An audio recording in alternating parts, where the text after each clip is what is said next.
Praktisi pariwisata Sumbar M. Zuhrizul berharap proses pembebasan lahan untuk pembangunan jalan tol Padang Pekanbaru, yang sudah di groundbreaking Presiden Jokowi pada tanggal 9 Februari tahun 2018 lalu, cepat selesai. Pasalnya, kata owner Lawang Adventure Park Agam itu, sangat besar manfaatnya bagi Sumbar ketika tol yang masuk dalam proyek strategis nasional itu tuntas dibangun. Bagi pemilik tanah terdampak, jelas mendapatkan ganti untung. Sisa lahan di sisi kiri kanan jalan tol akan mahal sekali. Bila lahan digarap jadi produktif untuk pertanian, jelas akan mudah akses transportasi hasil panennya, ujar Zuhrizul usai diskusi dengan Wakil Gubernur Sumbar Audi Joinaldi beberapa waktu yang lalu. Untuk akses transportasi, kata Zuhrizul juga akan semakin cepat.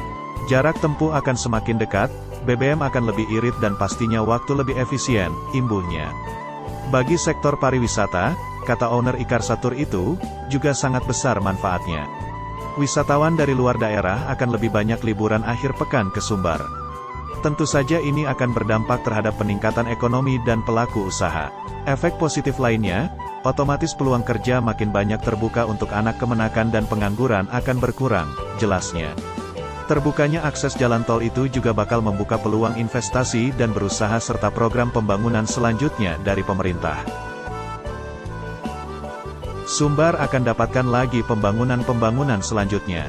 Dan, jelas akan membuat Sumbar tidak tertinggal dari daerah-daerah lainnya, katanya.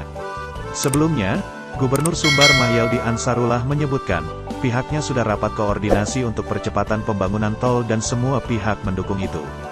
Apalagi besar dampaknya bagi masyarakat dan perekonomian Sumbar.